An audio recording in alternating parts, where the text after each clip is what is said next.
RCN. Le son de la différence.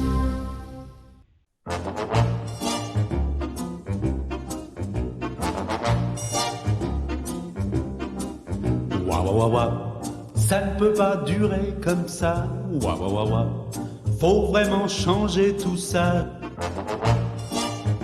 Une heure avec François sur RCN 90.7. François Gremillet. J'en ai assez de rester tout seul à la maison, à tourner toujours en rond. Wa wa wa wa.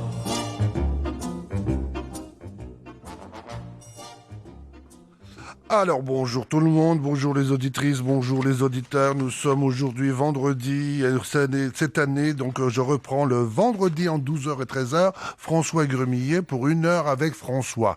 Nous sommes en direct, bien sûr, avec rediffusion le lundi après-midi à 15h. Ben voilà, donc la nouvelle saison commence, après ces périodes de perturbations dues à ce que vous savez, la pandémie, le Covid et tout ça qui est en train de baisser énormément donc en France et sur la métropole, donc croisons les doigts pour que ça continue et que nous reprenions au plus vite une vie normale. Bon, bah ça commence à devenir, c'est bien, on peut aller au restaurant, on peut sortir, on peut aller au ciné, on peut pas encore faire trop d'autres choses, on peut pas trop danser, mais enfin, faut faire attention. Mais donc l'avenir va être un peu plus radieux, j'espère pour tout le monde, et surtout que certains d'entre nous qui ont été isolés pendant des mois le soient beaucoup moins, ou le soient même plus du tout. Pensons à eux. Alors, mon invité du jour, ça sera aujourd'hui François Chaloprat du réseau d'échange réciproque de savoir de Nancy, qui nous expliquera un peu. Donc, elle est déjà venue à la radio il y a 2 ans, je pense, 2-3 ans. On va faire une piqûre de rappel sur cette organisation, organisme, association qui permet donc du lien social important. Hein. Bonjour Françoise. Bien parler dans le micro assez fort, oui. François, s'il te plaît. Bon, donc, à la technique, toujours notre Cyril national, hein, donc notre Cyril toujours fidèle au poste, qui manie donc les boutons avec dextérité, et on va le laisser faire, parce que donc il le fait bien. Et aujourd'hui, on va faire un hommage à qui, au point de vue chanson? Ben, les chansons, ça sera celle de Cyril, justement. Cyril Alexis, qui est non seulement notre technicien préféré, mais qui est aussi donc chanteur à ses heures et interprète. Et donc on passera 4 de ces morceaux pour donc inaugurer cette nouvelle émission, cette nouvelle saison. Et puis avant donc justement de voir avec François, et puis on aura toujours notre petit insert cuisine avec notre cuisinier local, hein, l'artisan épicier Julien et Nassima de la rue Saint-Nicolas à Nancy, qui va nous concocter une petite recette. On appellera tout à l'heure en direct avant qu'il ne soit vraiment dans le feu au fourneau et que les clients envahissent le restaurant. Et puis comme toujours nos rubriques, ce sera l'agenda culturel et associatif sur la métropole, hein, surtout des choses que l'on n'entend pas souvent parler, qui nous intéressent plus que les choses qui sont vraiment médiatisées, hein. On va partir sur autre chose. Et après donc on aura un entretien avec Françoise, mon invité du jour, pour nous parler du RERS, le réseau d'échange réciproque de savoir de Nancy. Une heure avec François sur RCN 90.7. François Gremillet. Wa wa wa wa. Voilà, on est toujours avec notre invité François Chaloprat qui va donc tout à l'heure nous exposer le RERS. Merci pour la première chanson chantée par Cyril Alexis, mon technicien d'aujourd'hui, mais le technicien de toujours, qui est toujours fidèle au poste, donc sur sa console. C'est moi qui te remercie, François. C'est un échange de bons procédés. Voilà ce que c'est quand on fait des choses en bonne entente et avec douceur et avec amitié. Ce qui est important, c'est le lien social aujourd'hui. Il faut toujours s'unir, il faut toujours parler, il faut échanger, non pas rester dans son coin derrière son écran ou sa tablette. Le téléphone, c'est bon. C'est une bonne chose, mais il faut savoir donc l'utiliser comme il faut et ne pas en abuser, parce que le lien social et boire un coup à copain en ville, c'est quand même mieux que de rester derrière son écran tout seul, tout en communiquant avec le monde entier. Alors notre cuisinier est là pour notre petite recette. Alors bonjour. Oui, François, bonjour. Bonjour Julien, notre artisan épicier de la rue Saint-Nicolas à Nancy. Donc le roi des épices du monde entier, il a toujours avec ses mélanges somptueux plus ou moins, donc piquants ou pas, épicés ou pas, mais enfin donc et ses recherches, ses vinaigres, ses huiles de qualité. Eh bien aujourd'hui, on va lui demander une petite recette pour la reprise. Bah oui, une recette pleine de douceur, d'amitié et de lien social, tout ce qu'on trouve autour de la table. Ça tombe bien. Donc j'ai pensé, moi, comme il commence à faire un petit peu plus frais, je trouvais que c'était sympa d'expliquer comment on fait, une blanquette rapide. Une blanquette de veau? Non, pas nécessairement. On peut la faire tout simplement avec du poulet, absolument. Bien sûr. Et donc en débitant des morceaux par exemple, ou alors en prenant des aiguillettes de poulet, ou alors simplement des blancs de poulet qu'on va couper en gros dés. Alors on va partir sur une recette pour 6 personnes. On en fait toujours un petit peu plus dans ces cas-là. Donc pour ça, il va nous falloir 600 grammes de poulet.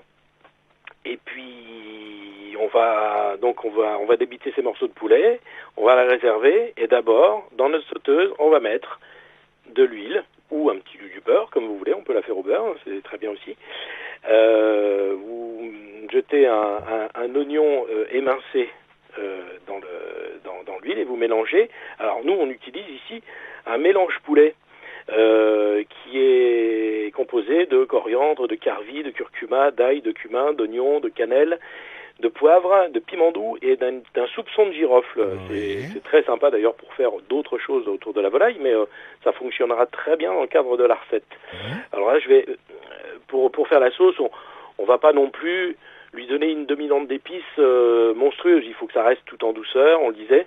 Donc une belle cuillère à café mélangée aux oignons et à la matière grasse pour démarrer la cuisson. Mélangez bien tout ça. Ensuite, on lance le feu. On attend que les oignons commencent à devenir translucides. Et puis là, on peut mettre 2 gousses d'ail, par exemple. Alors 2 gousses d'ail émincées en tout petits morceaux ou écrasées, tout simplement, en pulpe. Et donc là, vous voyez que la matière grasse commence à buller un petit peu avec les oignons, l'ail, les épices. Vous pouvez ajouter 2-3 belles pincées de piment de la Jamaïque. Alors le piment de la Jamaïque, je corrige tout de suite ce qu'on pourrait en penser, ça ne pique pas. Ça s'appelle piment, mais ça n'a rien à voir avec un piment fort. C'est même ce qu'on retrouve dans le mélange de 5 baies en général, c'est la petite boule marron comme ça qui renferme les saveurs des 4 épices naturellement. Voilà. Et donc c'est de là qu'on est parti pour construire le 4 épices. Par la suite, alors peut-être par manque de cette épice-là, on l'a recréée en mélangeant du poivre, de la muscade, de la cannelle et puis du clou de girofle, et on obtient cette saveur-là. Alors que là, c'est la quintessence naturelle de cet assemblage d'épices. Donc vous en mettez 2-3 pincées, vous continuez à mélanger, et là, dès que ça commence à buller bien comme il faut, hop, vous jetez la viande dedans. Vous jetez la viande dedans, vous la faites revenir, pas avec un feu pas trop vif non plus, parce qu'on veut pas trop la brûler, on veut qu'elle reste un petit peu blanche, cette viande. Oui, comme une blanquette, quoi. Absolument. Donc ensuite on va ajouter on va dire 2 carottes coupées en tout petits dés. Et hop, on ajoute ça et on le fait revenir, on continue à faire revenir avec la viande. Et puis là, on va tout simplement alors évidemment, on met 2-3 pincées de sel, mais ça on peut toujours le corriger après coup, c'est pas très grave. Et puis on va mettre 250 grammes de crème. Donc soyons généreux. Oui, on peut être généreux. Bon, il y a 6 personnes quand même, c'est pas non plus. Non, il faut qu'il y ait un peu de sauce. Et puis on va ajouter, une fois qu'on aura mélangé l'ensemble, qu'on aura obtenu une sauce onctueuse, on peut rajouter un petit peu d'eau aussi quand même pour étendre la sauce. Mais on ajoutera un jaune d'œuf qu'on va continuer à battre dans la sauce, qui va la colorer légèrement, qui va lui amener ce petit côté légèrement jaunâtre, qui va casser le blanc de la crème. Et ensuite, on va laisser mijoter comme ça, éventuellement que la sauce réduise un peu. Alors là, sur le mijotage, en fait, ça peut être prêt en un quart d'heure. C'est pas un problème, oui, mais on peut aller plus loin. On peut laisser réduire, on peut continuer à laisser réduire. Et à la fin, quand on en a terminé avec tout ça, on prend une fève de tonka. Et donc qui est une fève qui a un petit goût léger d'amande comme ça, et on va prendre la râpe à muscade, et là on râpe 3-4 fois la fève de tonka pour inclure dans cette belle sauce une saveur légèrement décalée, mais qui ne gâchera rien du tout, bien au contraire. Magnifique la fève de tonka. Faut pas en mettre de trop quand même, hein. Faut pas en mettre de trop parce que voilà, sinon ça prend le dessus. dessus. C'est pour ça que râper 2-3 fois au-dessus du plat, ce sera très très bien. Magnifique, ah oui ça. Moi j'en mets souvent la fève de tonka et j'en ai fait la semaine dernière. Là j'ai fait une soupe de potimarron avec un peu fève de tonka. Les gens cherchaient, mes invités cherchaient ce qu'il y avait dedans, mais je l'aurais pas dit mon secret. Hein. Je l'aurais pas dit. Il faut jamais tout délivrer. D'ailleurs, ça me fait penser qu'hier, j'ai construit un curry, on va dire, spécial Halloween. Oui. Un curry légèrement plus orangé, avec des graines de sésame noir. Ah. Ça, pour une soupe au potimarron, alors ça, c'est exceptionnel. Oh, ouais, et puis les couleurs d'Halloween, c'est bien. Ah oui, absolument. Et donc, pour revenir sur le plat, on accompagne d'un riz, ou alors, par exemple, de tagliatelle, c'est très très bien aussi. Bien sûr. Et éventuellement accompagné d'un auxerrois des Côtes de Toul. Alors là, pas mal, alors là, avec modération. Hein. À boire avec modération, évidemment. Très bien, une bonne recette. Ça, c'est une recette relativement facile, rapide. Très facile. Donc n'importe quelle maman rentrant le soir à la maison peut faire cette recette plutôt que d'acheter des plats préparés. Hein. Moi, je suis toujours là-dessus, hein, sur le plat fraîcheur que l'on fait au dernier moment. Et même, on peut en faire pour 2 jours et encore en manger le lendemain. C'est pas grave, hein. On met ça au frigo. Bon, c'est bien. Mais il paraît aussi que tu as repris des cours de cuisine cette année, c'est vrai ? Oui, j'ai remis 4 cours de cuisine pour l'instant pour aller jusqu'à la fin de l'année. Oui. Il y a la cuisine italienne, la cuisine, comment dire, qu'est-ce que j'ai mis déjà ? Ah oui, la cuisine mexicaine, pardon. Oui. Et l'utilisation convenable du safran, à la découverte du safran. D'accord. Et puis d'autres viendront en 2022, évidemment. Et ça a lieu quand, ça ? Le mardi soir, je crois ? C'est les mercredis soirs. Alors, certains mercredis soirs. Il y a encore une date, ça doit être le 27 octobre, j'ai plus les dates en tête, enfin c'est le dernier mercredi d'octobre, et ensuite il y a 2 dates en novembre, il suffit d'aller sur le site artisanépicier.com et vous avez toutes les dates. Donc pour s'inscrire, pour les personnes, est-ce que tu prends combien de personnes ? 6 ? J'aime bien être autour de 12. C'est bien. 12 quand même, d'accord, ok. Ouais. Ouais. Maximum. Ouais. Bon, c'est le soir à quelle heure ? 19h, 20h ? C'est 19h. 19h, d'accord, très bien. Bon, on en refera l'écho, hein. Il n'y a pas de souci. Avec plaisir. Ok. Bon, travaillez bien avec Nassima, là, cuisinez bien tous les deux. Bon service avec Valentin. Et merci. Bonne journée, à plus. Il y a déjà du monde en salle. Bonne journée, à très bientôt. Oui, merci Julien, merci. Au revoir François. Voilà, c'était notre artisan épicier, donc toujours efficace, des plats simples mais toujours faits avec goût et surtout avec des bons épices qui permettent donc de naviguer sur la cuisine du monde. Voilà.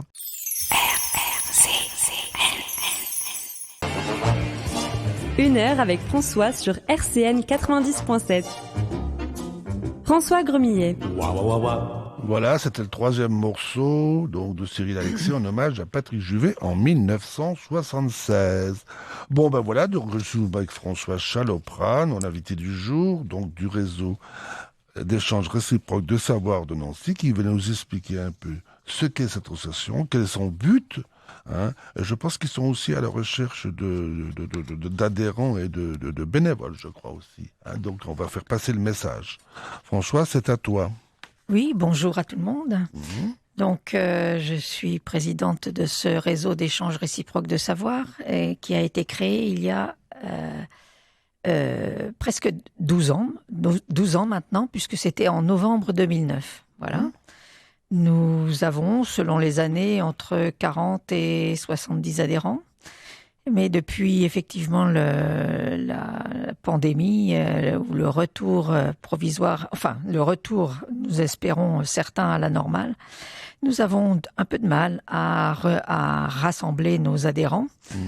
Donc nous faisons le but de l'association est, comme l'a dit François, créer du lien à travers l'échange de savoir et de savoir-faire. Alors c'est une association locale ou nationale ? C'est une association locale qui fait partie d'une fédération nationale, la Fédération des RERS de France, intitulée Foresco. Voilà. D'accord. Alors donc vous réunissez où, vous ?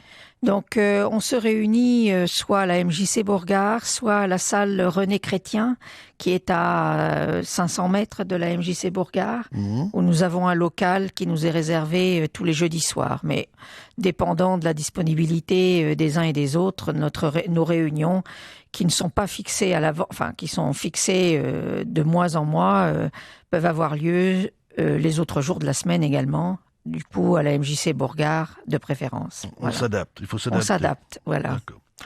Alors, donc, ça a été créé il y a combien de temps en France, sinon ? Donc, on en est aux 50 ans. Ah oui. Ça fait 50 ans que les RERS de France existent à l'initiative d'une dame qui s'appelle Claire Hébert-Suffren, qui était professeure des écoles et qui a initié l'échange des savoirs et qui s'est aperçue de l'aspect très positif de l'échange des savoirs, d'abord au niveau en classe primaire, dans laquelle elle enseignait. Ah, oui, voilà. Okay. L'échange des savoirs permet à nouveau, il faut le dire, de créer du lien. Donc là, il s'agissait de créer du lien entre les enfants et puis aboutit à une meilleure estime de soi. Savoir que apprendre déjà, savoir plus de choses encore permet de prendre de l'assurance, mais partager son savoir permet de réaliser que chacun est capable de transmettre un savoir et des savoirs, puisque tout le monde sait des choses, plein de choses, et permet également de prendre de l'assurance et de tester en quelque sorte son estime de soi. Voilà, ça. On est valorisé par l'échange des savoirs, aussi bien l'offreur que l'apprenant. D'accord. Alors, vous fonctionnez un peu comme une bourse, alors c'est une bourse de savoir? Comment Exactement, ça marche? oui, tout Chacun à fait. apporte son savoir et va le faire partager à d'autres ou l'offrir à d'autres. L'offrir à d'autres. Et donc, effectivement, c'est aussi fonction de l'offre et de la demande. Donc, chaque année, nous avons des nouveaux adhérents. Et chaque année, donc, les offres peuvent changer, se multiplier. Et au cours des bourses au savoir, ou bien via notre site web, où chaque adhérent peut aller piocher dans les offres ou les demandes de savoir, eh bien, nous initions ou s'initient des relations entre les adhérents. Donc, ça peut être un offreur pour un demandeur, c'est un échange qu'on dit individuel, ou bien un offreur pour plusieurs adhérents, et auquel cas, on se met en charge de trouver une salle, donc à la MJC, ou bien salle René Chrétien, mais ça peut être aussi dans un café, pourquoi pas, voilà, dans un lieu qui permet la convivialité, voilà. Et alors donc ces échanges. Après, il y a une liste exhaustive de savoirs, ou alors chacun fait ce qu'il veut, c'est en fonction de. Voilà. Et en fonction les rendez-vous se font en fonction de la disponibilité de chacun. Ce qui fait que plusieurs personnes me disent mais moi je suis pas libre le soir. C'est quand votre réunion? Mais il n'y a pas de date précise pour les échanges de savoir. C'est fonction de la disponibilité des offreurs, des demandeurs. Et en fonction du thème choisi, voilà. Alors, par exemple, qu'est-ce qu'il y a comme échange de savoir actuellement sur le comité de Nancy, par exemple? Alors, par exemple, hier soir, nous avions une bourse au savoir. Nous avons échangé sur les plantes. L'offreur botaniste qui s'était proposé de faire cet échange de savoir avait apporté de la bourrache. La bourrache est une plante avec des petites fleurs violettes et qui est réputée ou dont les huiles sont réputées pour apporter du bienfait à la peau. Voilà. Mais on peut manger les fleurs. Et donc décorer nos plats avec des fleurs, puis les manger. On peut manger les feuilles. On a goûté, c'était pas terrible, mais ça se mange. Voilà, on a découvert ce que c'était que la bourrache et les propriétés de la bourrache en fonction des questions également des personnes qui étaient là, puisque l'important c'est de répondre à la demande. Bien sûr. Voilà. Donc nous avons échangé aussi sur les jeux de société. Une personne avait amené des jeux de société et nous avons, pour ceux qui le souhaitaient, joué à ces jeux de société très drôles, très dynamiques, que personne ne connaissait. Et voilà, donc nous avons appris, nous avons découvert des jeux de société. C'est vrai qu'il y a beaucoup de nouveaux jeux qui sont sur le marché maintenant. Tout à fait, voilà. Qu'est-ce qu'il y avait d'autre une personne avait apporté un caillou et après avoir questionné les demandeurs, il a été répondu à un certain nombre de questions. D'où vient cette roche et qu'est-ce qu'il y a dedans et il y a que des cristaux et ainsi de suite. Et quels sont les noms des cristaux et comment les reconnaître. Voilà, sur une roche qui venait des Vosges et qui avait 300 millions d'années. Ah ouais. Enfin, je crois que tu as une formation géologique, toi. Voilà. Alors, donc, tu es bien on utilise placé. les connaissances des uns et des autres. Bien sûr. Donc, toutes sortes de choses. Ça peut être aussi des arts manuels. Ça peut être aussi des arts manuels. Donc, il y a au RERS un groupe qui devient permanent depuis quelques années, qui s'appelle le groupe des aiguilles créatives et qui est composé d'une dizaine de personnes qui adorent manipuler les aiguilles en dentelle, en tricot, en couture, ainsi de suite, et qui ont réalisé depuis quelques années de très très jolies choses. Et cette année, et depuis un an maintenant, nous préparons la fête des 50 ans de Foresco. Comme je le disais, c'est une fédération qui a 50 ans maintenant et qui va avoir lieu à Strasbourg les 11, 12 et 13 novembre prochains. Et donc, pour cette fête, le RERS de Nancy a décidé de décorer des cubes. Et nous sommes en train de décorer 20 cubes, 20 cubes, les 4 faces de 20 cubes en tout. Et nous allons faire une sorte de pyramide et nous avons choisi de réaliser des œuvres plutôt artistiques. Donc, c'est ce groupe des aiguilles créatives qui a initié un grand nombre de réalisations et ça devrait être très très joli. Alors, ce sont des cubes en quoi ?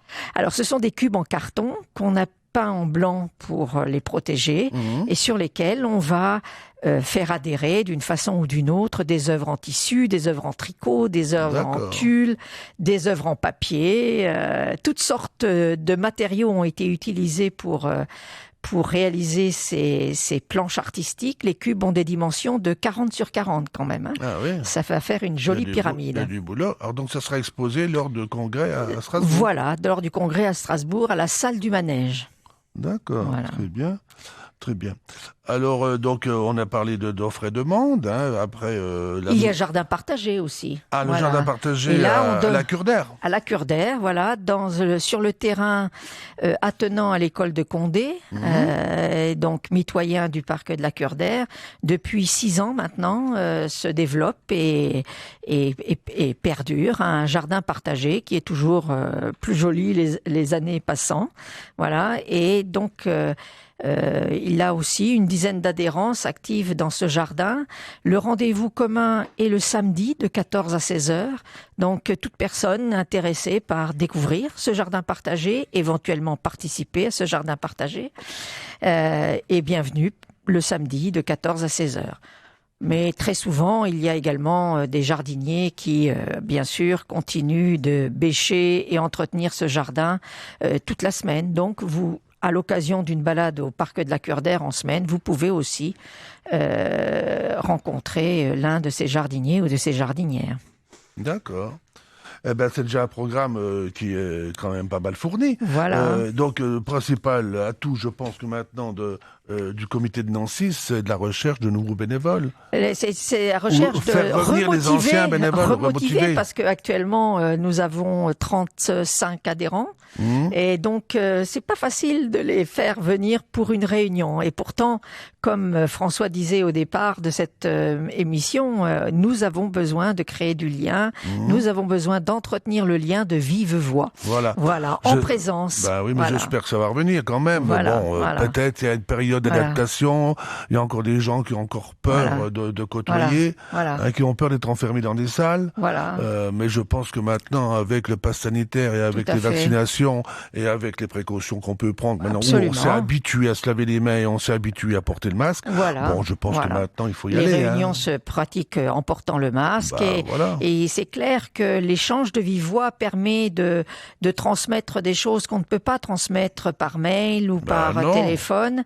Et hier soir, par exemple, sont venus sur le tapis des questions, des échanges auxquels on n'avait pas pensé au départ, mais qui ont été très intéressants. Donc c'est fonction des personnes présentes. Et donc j'invite les adhérents du RERS et des nouveaux adhérents à venir à nos réunions. Alors donc il faut qu'ils contactent qui pour venir à vos réunions? Donc comment ça marche? l'idée est de contacter le RERS Nancy à l'adresse que j'avais marquée quelque part, donc rers.nancy@free.fr, free fr2e.fr. Voilà. Il y a un numéro de téléphone? Alors numéro de téléphone 06 70 74 17 36. D'accord. Alors donc s'il y a des personnes intéressées, donc ils peuvent vous joindre à ce numéro ou par internet. De toute façon, il y a le site internet qui est très clair. Exactement. Et puis où ils voient donc tout ce qui se passe. Je pense qu'il faut que ça fasse de bouche à oreille, il faut que ça reparte. Si on veut, comme beaucoup d'associations qui aujourd'hui en ce moment sont en souffrance du fait donc comme on disait donc de la méfiance des adhérents qui pourtant ils ont connu avant. Bon, maintenant il faut repartir gentiment, il faut pas avoir peur, je pense. De toute façon, si chacun reste dans son coin tel que notre pays va aller mal. Il faut que chacun se retrouve. Il faut que chacun se retrouve et qu'on construise ensemble et qu'on échange. Avec des projets communs. Avec des projets communs. Tout à fait. Bon, on va souhaiter au RES d'avoir de nouveaux adhérents. On en reparlera encore dans les émissions pour faire des piqûres de rappel. Et puis, on va remercier Françoise d'être venue. Je redonne le téléphone 06 70 74 17 36. D'accord. Merci Françoise. En souhaitant le reste une bonne vie. Un bon congrès le mois prochain à Strasbourg. Oui, voilà. Merci à RCN de son invitation. Voilà. Et puis on va écouter. Et merci d'écouter RCN. Donc lundi 15h, l'émission sera rediffusée. Cette nuit à 4h du matin pour ceux qui ne dorment pas la nuit. Qui ne dorment pas bien la nuit, donc on va pouvoir écouter. Donc dans 15 jours, je recevrai Catherine Kem, qui vient de sortir un nouveau livre que j'avais déjà reçu il y a quelques années. Ça s'appelle Un soleil mauve d'automne et qui va nous parler de son nouvel opus. Et sans oublier toujours, que je rappelle toujours, le don du sang. Le don du sang, n'oubliez pas que les stocks de sang sont toujours très limites. Et n'oubliez pas que c'est un devoir de citoyen d'aller donner son sang au boulevard Lobo. Voilà, je vous souhaite un bon week-end à tous, une bonne journée. Merci Cyril, à bientôt. Merci, au revoir. RCN, www.rcn-radio.org